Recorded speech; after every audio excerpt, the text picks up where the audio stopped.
Tänases saates on mees, kellele president Arnold Rüütel on pidanud armu andma.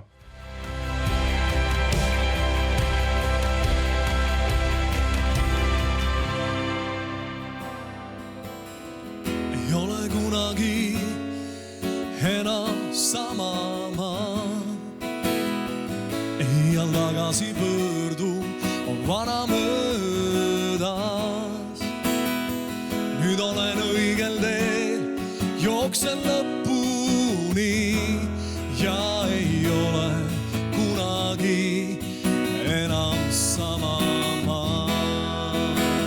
Lange kui tuli, saja kui vihm, voola kui võimas jõgi meie üle siin. Ja pühi ära kõik pimedus, mis on tulnud maailmast, ja las tuli põleda, et su nime austada. On tee peal raskused, mis tahaks peatada meid, mis on iganes vaja, Jeesus muuda mu sees. Nüüd olen õigel teel, jooksen lõpuni ja ei ole kunagi enam sama maa. Ja lange kui tuli, saja kui vihm ja voola kui võimas jõgi meie üle siin. Ja pühi ära kõik pimedus, mis on tulnud maailmast, ja las tuli põleda, et su nime austada. Ei ole kunagi enam sama maa. Ei al tagasi pöördu, on vana möödas. Nüüd olen õigel teel, jooksen lõpuni ja ei ole kunagi enam sama maa.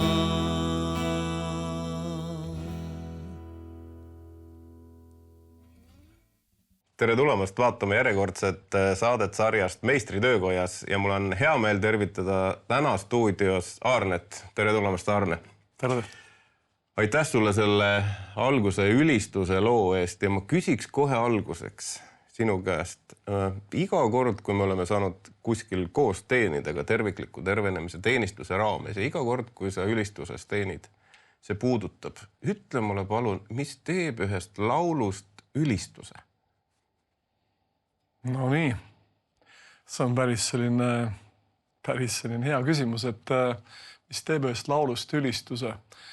Ma olen ise pannud tähele oma elus seda, et kui ma suudan lava peal ennast, või lava peal, ütleme ees olles niimoodi rahvast juhatades, unustada ennast ära ja täielikult, et kogu minu olemine, kõik mu meeled, mu mõtted, et iga sõna, mida ma laulan, see on nagu minu oma, see on minu osa, see on osa minust, mis ütleb, Jumal, ma tänan sind või ma armastan sind, et see kuidagi, see vabadus selles, et selle mõtte see, et ma unustan ennast ära, ma kuulsin alles hiljuti kellegi ülistaja käest ka, ja sa mõtlesin, et see ongi just see, et ma unustan ennast ära, et suunata kogu oma tähelepanu temale ja sellisel viisil ma saan juhatada Jumala rahvast tema ligiollu. Et ma ei ütleks, et ma olen nüüd selles väga vilunud. Ma täitsa nagu õpin seda, on olnud aegu, kus ma olen tajunud seda võidmist või sellesse võidmise sisenemist on niivõrd, see on nagu niivõrd lihtne olnud. Ja siis on mingi aeg olnud, kus täiesti mõtled, Jumal, mis toimub. Aga praegust täiesti niimoodi õpin, nii et see ongi, et mitte mina kaun ära, aga et ma kogu oma olemisega tõstan tõde kõrgeks. Igal juhul aitäh sulle, et sa teenid selles annis, mida Jumal on sulle andnud ja see puudutab paljusid. Ma tean, et meie president Arnold Rüütel on sulle armu andnud. Millega sa hakkama said? Miks ta sulle armu pidi andma? Jah, miks ta pidi mulle armu andma? No see oli see, et aasta oli siis, ma arvan, 87, et daatumid kõik ei ole mul kõik täpsemalt meeles, aga 87. aastal, kui elusõna liikumine oli juba sisenenud Eestimaale, siis jõudis see ka Pärnusse ja need tuuled hakkasid seal puhuma ja me käisime elusõna kogudusega. Väike selline grupp käis meil meie majas teisel korrusel, kus Jumala vaim langeb. Ülemisel korrusel käis meil koos ja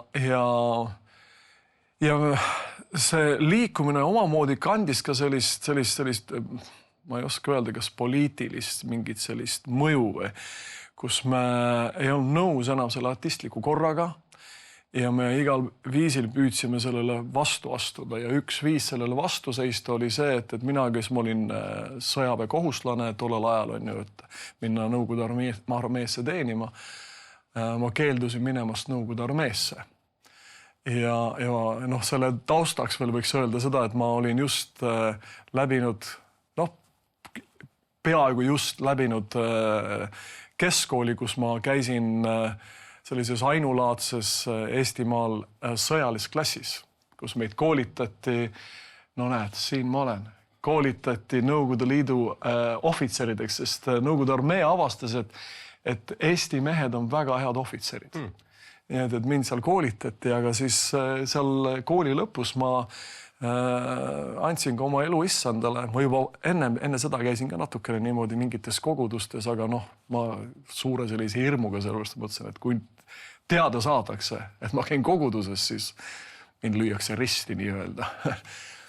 Aga see puudutus tollel korral aprillikuus 87 oli niivõrd võimas, et see tegi minu elus seda, et ma hakkasin julgema rääkida teistele oma usust.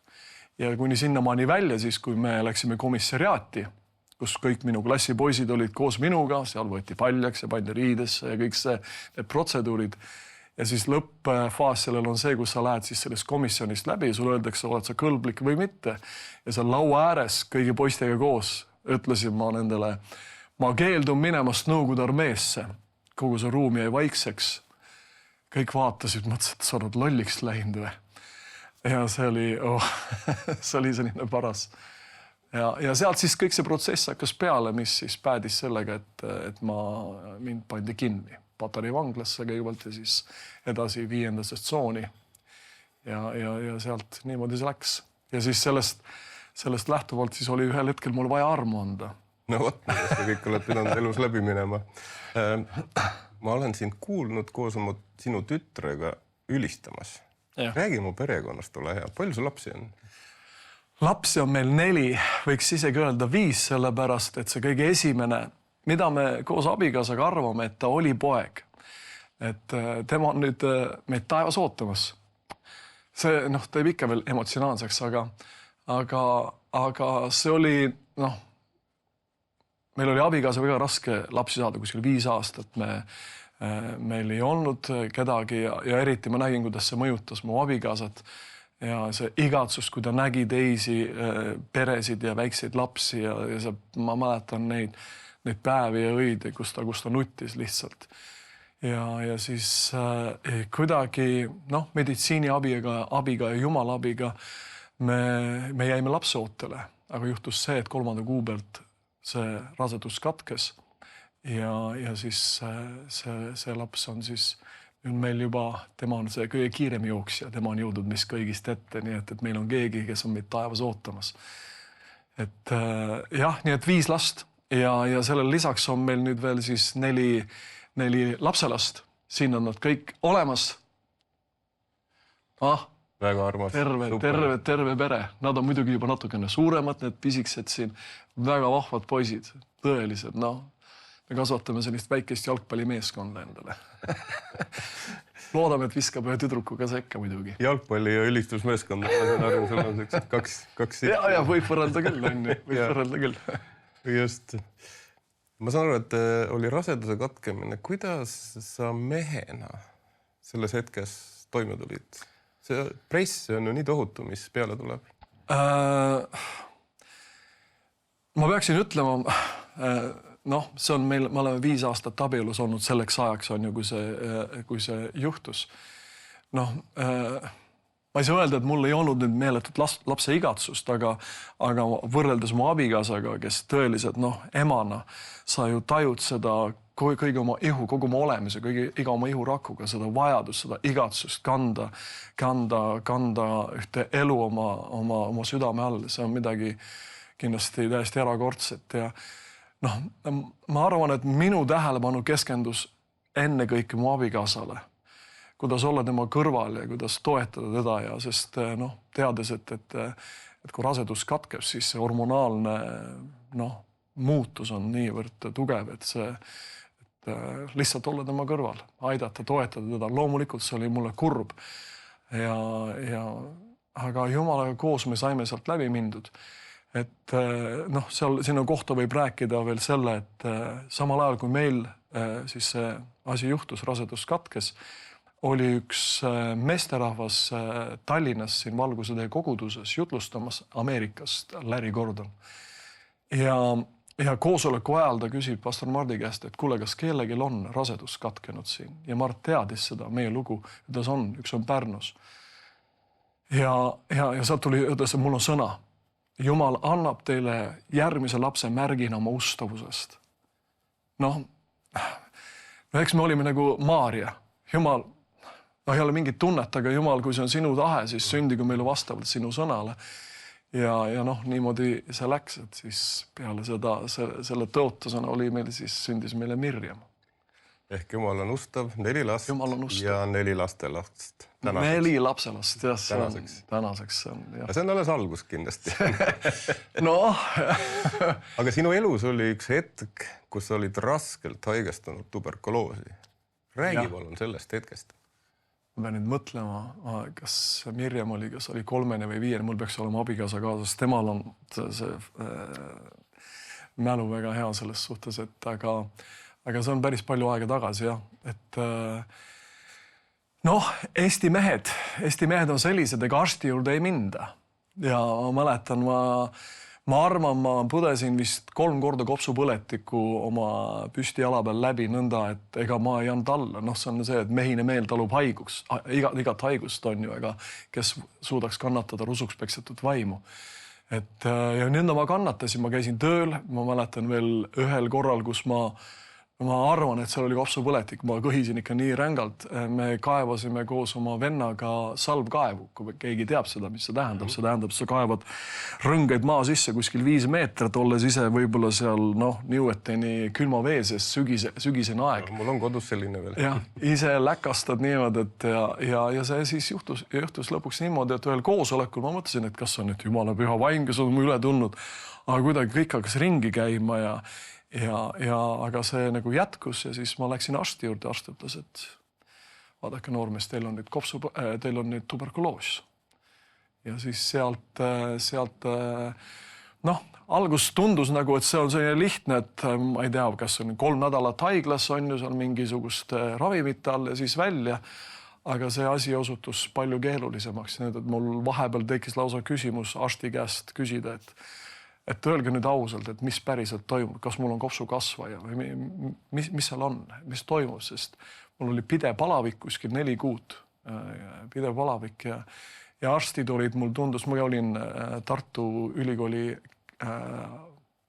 kliinikumis või kuidas seda kutsutakse seal ja see arstid olid ka nõutud ja osanud midagi teha ja see lõpuks oligi niimoodi, et nad ütlesid, et noh nüüd 4 kuud oli möödas, mul käisin siin veel, mul olid pandud siin torud sisse, mis jooksid pidevalt vedelikku, käisin ringi pudelitega, tead. Ja see oli mingi 6 aega vist, nii kaua ei tohigi olla. Aga arst ütles, meil ei ole muud üle, kui nüüd peame noa sisse panema ja veerand kopsu eemaldama. See tähendab, et sinu ihu saab olema deformeerunud ja noh, me ei tea midagi muud teha. Ja me läksime sellel õhtul, minu arst oli valves, ütles, et kuule, lähme teeme kopsupildi, lihtsalt igaks juhuks. Hommikul on lõikus, see oli esmaspäev ja nad jätsid kõik teised ära tavaliselt kopsust, neid tuberkuloosi lõigati reedeti kõige viimasena, sest siis kõik puhastati kabinet, aga mulle korraldati esmaspäevaks lõikus. Ja ta ütles, et vaatab kopsupilti, ütleb, et tead Arne, ei saagi lõigata. kolle on aktiivseks läinud. See tähendab seda, kui lõigatakse, siis see paiskab laiali üle terve keha. Ja midagi juhtus ja ma ei saa aru. Ma tean, et kogudus palvetas, ma tean, paljud palvetasid ja noh, ma arvan, ise ma olin selleks ajaks juba suht väsinud palvetamas. Ma olin andnud nad Jumala kätte. Ja see oli nagu murdehetk. See kolle läks aktiivseks ja siis ta kukkus kokku. Kõmm. Ja ma arvan, et kui küsida arsti käest, noh, ma ei mäleta, kas ma küsisin, aga ma arvan, ta ei osanud ise ka seletada, mis toimus või mis aset leidis. Ja ma olin, noh, ma võin eksida, aga ma arvan, mõne päevaga olin haiglast väljas, palavik oli läinud, kõik oli korras. Noh, selles mõttes ma jäin veel niimoodi sellisele kodusele ravile. Seal pidin võtma veel mingi aeg tablette ja see oli tegelikult selline isegi nagu natukene pandeemiline aeg oli seda. Tuberkuloosi oli päris palju sellel ajal. Et Jumal tõstis mind üles. Ma arvan, et ühelt poolt ma võtan, et ka, et mul oli vaja võtta aeg maha, sest ma ei tea, kuhu ma oleksin jooksnud oma sellise mehelikkusega. Et ma pidin lihtsalt peatuma korraks. Kas sellel peatumisel oli ka mingi roll selles, et sinust on pastor saanud? Või olid sa juba siis pastor? Ei, siis ma juba olin pastor. Ja see pastoriks saamise lugu on ka omaette täiesti lugu. Aga huvitav nüanss selle juures oli see, et kui mina olin seal haiglas, siis kogudus kasvas. Inimesed olid õnnelikud ja midagi toimus täiesti koguduses. Ja vahepeal me oleme ikka mõelnud, et ma peaksin uuesti vist kuhugi ära minema. Palun mitte haiglasse. Palun mitte haiglasse, jah. Nii et see oli selline, jah, see oli huvitav aeg. Ma tean, et eks sa ole tihti peale koguduses, noh, kui kogudus läheb mingitest raskustest läbi, kas või see, et ütleme, et siis pastor on kuskil haiglas või mingid muud asjad. See raputab kindlasti, aga samas see teeb midagi koguduses ka, see ühendab inimesi ja fokusseerib inimesi Jumalale rohkem. Et jah, noh, Jumal nimetab ka mingil määral ju raskustest läbi minemist distsipliiniks. Et kuidas tema distsiplineerib, ta ei kiusa kurja kedagi, ta ei ahvatle kedagi pattu tegema, aga ta maneb meid sellistesse olukordadesse, kus ma usun, et näeme seda ise, kus me oleme ja meie usk Jumalasse saab kinnitatud. Et see oli selline põnev aeg mulle ja kogudusele. Sa oled kunagi jutluses rääkinud ka sellest koguduse... Sa oled mu jutluseid kuulanud? Jaa, olen kuulanud. See oli väga huvitav teema. Sa rääkisid nagu koguduse aususest ja ehtsusest. Kuidas see teema sind puudutab? See on selline huvitav teema, et ma olen, nagu mõtlesin, ma olen pärit Elusõna kogudusest, ütleme sellest liikumisest. Enne seda ma küll olin käinud natukene baptisti koguduses Enno tänaval seal meil Pärnus ja natuke olnud ka puutunud kokku Nelipühi kogudusega tema algusaastatel. Aga siis, nagu mõtlesin, see Elusõna liikumine viis mind sellesse suunda. Ja seal on selline usuliikumine ja noh, me sellised noored kristlased, tulihingelised, ei tunnista kaotust, ei tunnista mingit uskmatust. Alati, kui kellegil on mingi probleem, siis ütleme, käi usus. See oli vastus kõigile probleemidele. Ja ma ei tea, noh, need aastad läksid ja kui ma sain pastoriks ja sealt veel edasi, ühel hetkel ma lihtsalt tahan, ma ei jõua enam lükata seda. Ma ei jõua enam olla siin kogu aeg, vastata mingisugusele standardile. Ja mul selline tunne oli, et ma nagu lükkaksin mingisugust koormat üles mäge ja kui mina ära lõpetan, siis see lihtsalt jookseb minust üle või see lihtsalt lõppebki. Ja mõtlesin, ei saa olla ju niimoodi, et mina kannan evangeeliumi. Evangeelium on loodud mind kandma, et ma võiksin seda kanda rahvastini. Ja ma nagu kuidagi see otsus, et ma tahtsin nagu esitada väljakutset nendele tõekspidamistele, mida ma arvasin, et ma tean. Et kas ikka on niimoodi? Küsida mõningaid selliseid küsimusi, mida tollel ajal Elusõna koguduses sa ei tohtinud küsida võib-olla isegi. Aga hakata küsima ja ma panin tähele, et abikaasa juba natukene enne seda, tema on selles olnud hästi, talle ei meeldi silmakirjalikkus. Elusõna koguduses, kui me ütlesime halleluuja, ütles, et ei ole halleluuja, on halleluuja. Ta ei meeldi, kui matkitakse järgi või tehakse kedagi. Ja ta üldse niimoodi on ta kuidagi see ausus ja tõelisus ja ehtsus on talle hästi oluline, siirus. Ja tema hakkas väljendama seda ka inimestele, seda, et rääkima, et mul on raske. Noh, nagu ma ütlesin, vastus oli see, et käi usus. Aga see kuidagi hakkas tegema midagi kogudu sees. Inimesed hakkasid julgema väljendada seda, mis nende sees on. Ma tean, eks me oleme läinud sellega oma äärmusesse ja Jumal on meid tasakaalustanud ja ka see õpetus, mida me elusõna päevil saime, me näeme, kuidas Jumal on seda tagasi toomas, et sellel ei ole midagi valet. Lihtsalt meie olime kuidagi viltu. See on pikk täitsa lugu, seda hakata rääkima, ei ole mõtetki täna, aga me olime kuidagi enda sees viltu ja Jumal pidi saama meie sees midagi nagu õigeks. See, kes me oleme, see, kes me tema, see, kes me nagu avastada iseennast, julgeda olla, nagu ennast avada, et Jumal saaks tulla sisse ja teha seda puhastust meie sees. Nii et siis me olimegi me hakkasime rääkima need asjadest nagu päris, nagu nimetame asju õigete nimedega. Et kui on probleem, siis on probleem, kui on patt, siis on patt ja me nimetame, ütleme nii, nagu asjad on, et me saaksime tegeleda. Vastasel juhul, väliselt võib kõik ilus olla, aga sa näed, et sisemiselt midagi mädaneb. Inimesed väsivad ära, nad ei jõua selle sammu pidada selle standardiga. Ehk siis nagu tasakaalustatud kristlus, et me olen nagu kuidagi enda jaoks seda vahel niimoodi iseloomustanud või et jalad on maas, aga pea liigub üleloomulikkus. Sa ei hõlju kuskil õhus kõrgel, sa oled alati 2 jalaga maa peal, eks? Ja mul on vaadanud vaimus liikuvaid inimesi, kellel on prohveti and ja sa võid nendega rääkida ärist ja kõigest. Nad on 2 jalaga maa peal, nad ei ole kuskil roosas udus hõljuvad. Aga siis, kui läheb prohveteerimise palvetamiseks, on niisugune tunne, et see pea on kuskil üleloomulikus taevas nagu ära. Ka automata kokkupuudet maaga. Mul on täpselt meil üks selline ka, mina võin nimetada, ta on meil vaimulik isa, meie lapsed, Mirjam ütleb, et ta on meie vanaisa, on Larry Miningren ja Debbie Miningren.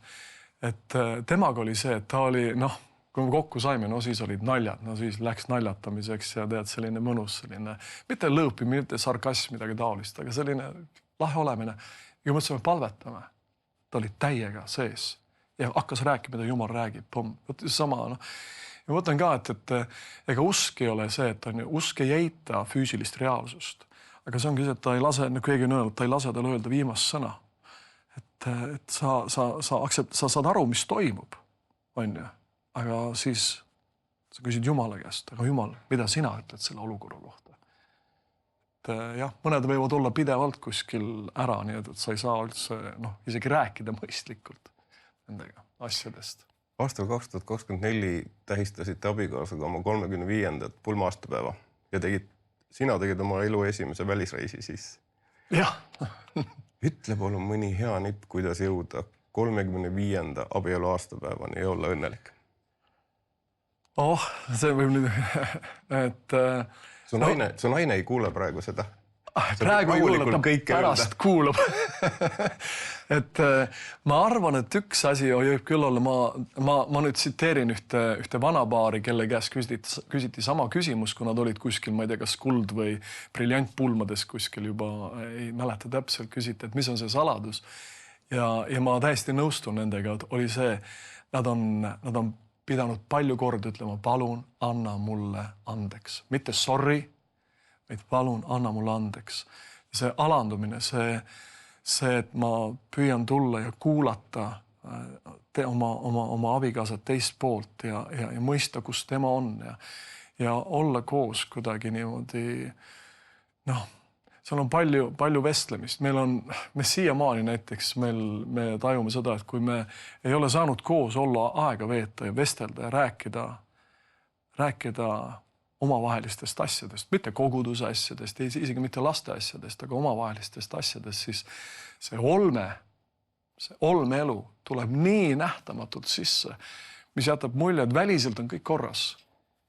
Kõik nagu toimib, lapsed on haritud ja kasitud ja toit on lava peal ja maksud on makstud ja kõik on nagu korras, aga sisemiselt juba tajud kuidagi, et on nagu mingi selline külmus tulnud.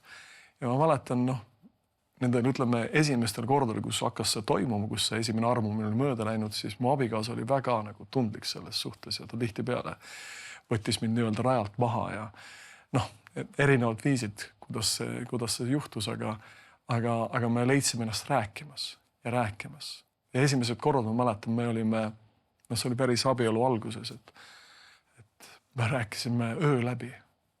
Lihtsalt rääkisime. Meil ei olnud ühtegi õpetust tollal ajal abielust, kui me abielusime. Hakkas tulema siis Edwin Lewis kool.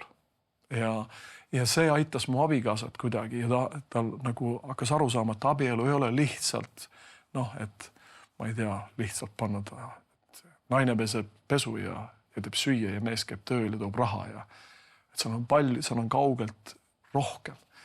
Ja tal hakkas see igatsus tekkima ja ta said mind ka sellega kaasa. Aga andeks süda, andeks palumine, lähedus. Ehk siis andeks palumine ja rääkimine võiksid olla need 2 nippi, mida sina soovitad. See läbi see lähedus, jah. Tead, kahjuks meie saateaeg saab läbi. Ongi juba või? Ongi praktiliselt läbi ja ma palun lõpetuseks. Sinuga võiks kohe 3 tundi saadet teha, aga ma palun lõpetuseks, et sa palvetaksid nende perede eest, kes täna on kriisis. Nii. Et nad võiksid Jumala abiga sellest välja tulla, et nad võiksid saada jõudu andestada ja saada jõudu üksteisega rääkida. Ole hea, palveta meiega. Jah, kallis Isa taevas. Täname selle eest, et sina oled see, kes tõesti õnnistad neid abielusid ja oled võimeline kandma meid ja hoidma meid igas meie raskuses. Isa taevas, ja ma tõstan need abielud sinu ette, need pered sinu ette, kes praegu on võitlemas mingil viisil. Jumal, ja ma palun, et sa aitaksid neil kuidagi leida teineteist taas ja aitaksid neil näha teineteise südameid ja andestada, kui on vaja andestada ja kuulata, kui on vaja kuulata. Isa taevas, ma palun seda armu abikaasadele, peredele, teineteise jaoks.